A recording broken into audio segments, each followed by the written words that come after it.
Good day, everyone, and welcome to the Mag Show. Today, we are going to be talking about the shocking news that came out of the Unreal Demo Expose Show, whatever the heck you want to call it, that just happened this morning, and it was amazing. I couldn't believe it. I didn't think that we were going to see Witcher 4, and certainly not in this detail, but we certainly did this very morning, and boy, am I ever excited. However, I'm going to start with a little bit of a caveat here before we get all excited and get our panties in a knot.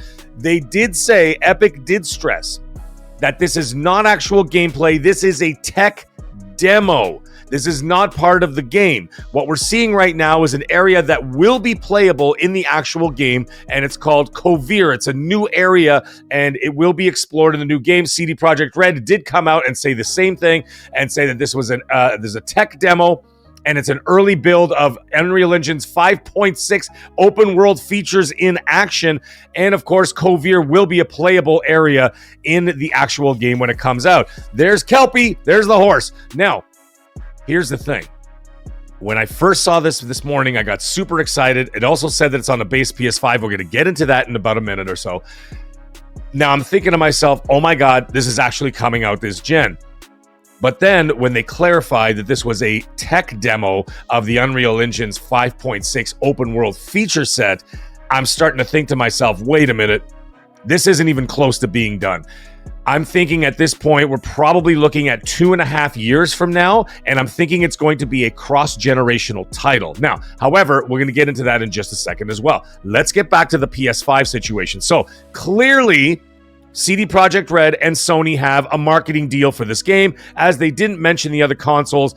When they showed the footage, they said this will be playable on a PS5, and of course, it's 60 FPS with ray tracing turned on. Absolutely miraculous. I don't know how they're going to pull that off in an open world, but they are going to do what they're going to do. If that's what they're saying it's going to happen, then God willing, that will happen. Now, marketing deal. I'm thinking this is what happens.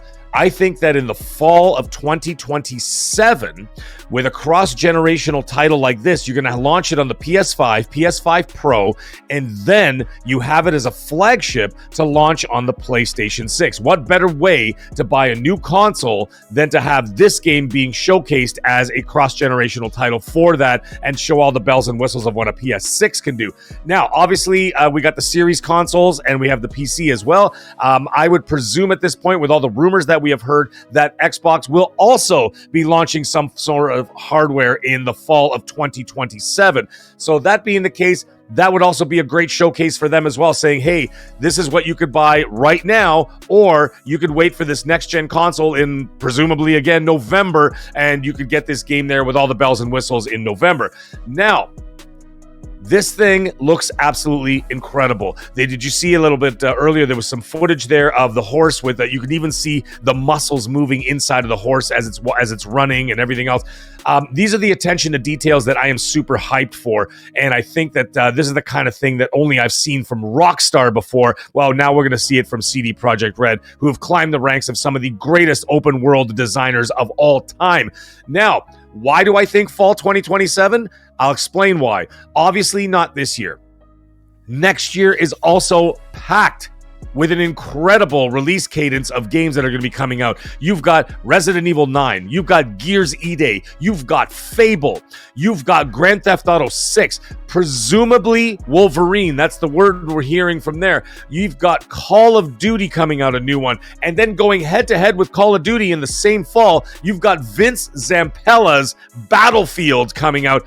Boy, is that ever a packed year. And that's not even the tip of the iceberg. Those are just some of the big ones. There are a whole bunch of other games coming out that year. Where the heck would you put Witcher 4? I understand Witcher 3 also sold 60 million units. We don't actually need to worry about where you put it because Witcher's going to sell no matter what. However, you do want to maximize profit by giving it as much free time as humanly possible to be able to breathe and really, really get those sales going. But either way, I want to know what you think. Did you think that this tech demo was absolutely incredible? And of course, I'd also like to hear in the comment section when you think the game is coming out. What year do you think the game is coming out? But either way, we got a lot to look forward to, folks, and we got a very, very busy week with Summer Games Fest. We got all kinds of stuff going on. I'm going to be doing reviews and reactions and videos and information all throughout the week. So anyways, everybody have yourself a great Summer Game Fest week and stay magnificent.